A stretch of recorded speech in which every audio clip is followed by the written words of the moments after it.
Hello, magandang araw po sa inyong lahat. Welcome po sa ating bagong series, All I Want for Christmas. May isang tao na ang sabi po niya, walang pakialam ang tao sa katotohanan.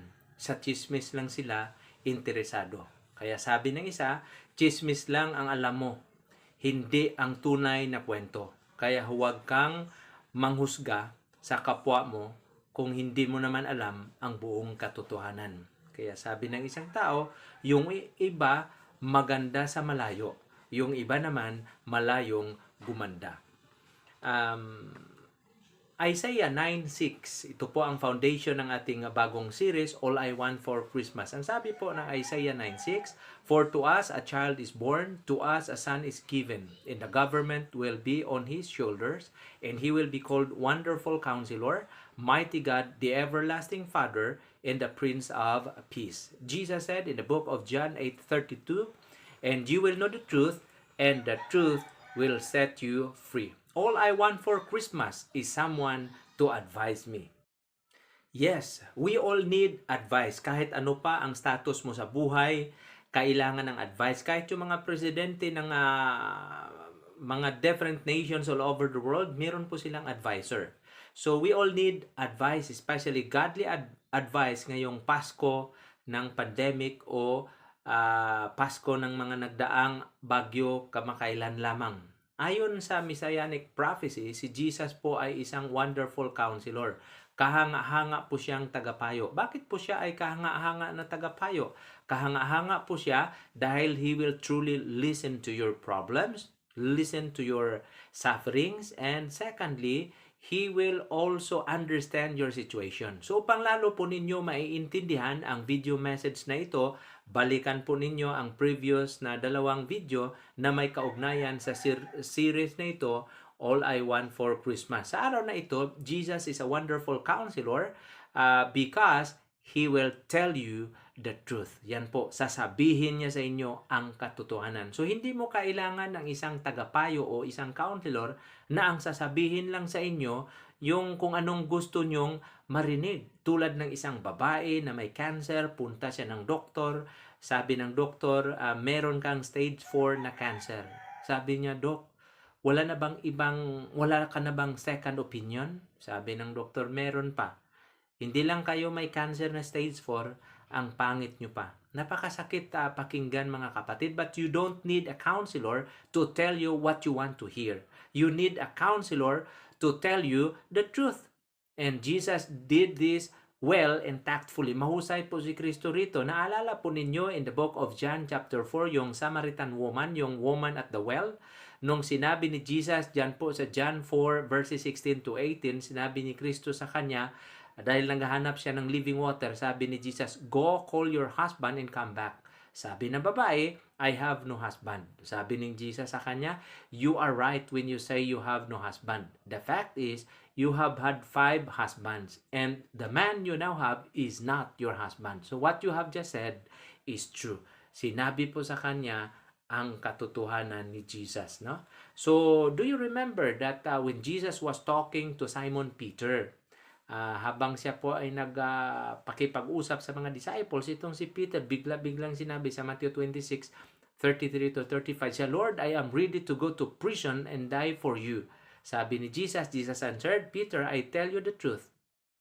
Before the rooster crows today, you will deny me 3 times that you know me. O yan, Jesus is telling the truth, and we need a wonderful counselor who will tell us the truth. So Jesus always spoke the truth because He is the truth. In the book of John 14:16, sabi po ni Jesus, for those who are believers in Jesus Christ and have accepted Him as Lord and Savior, ang sabi po rito sa 14:16, they have the Holy Spirit living inside of them. So Jesus tells us that the Holy Spirit, the counselor, will serve as a truth teller in your life. So we don't always know the truth, and we don't always want to hear or know the truth.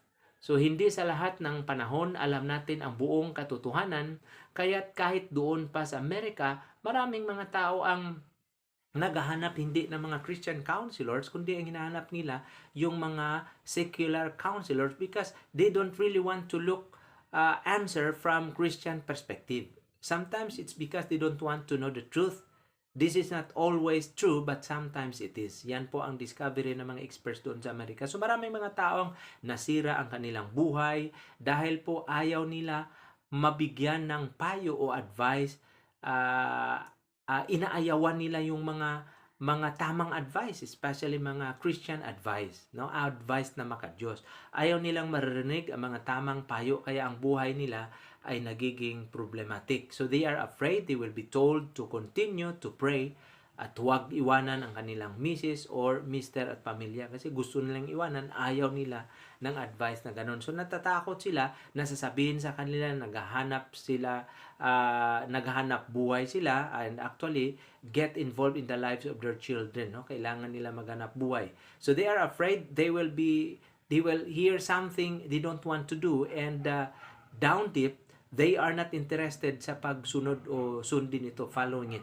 So ayaw nilang marinig at sundin ang tamang mga payo. That's why you and I, this Christmas season, all we want is someone to give us advice.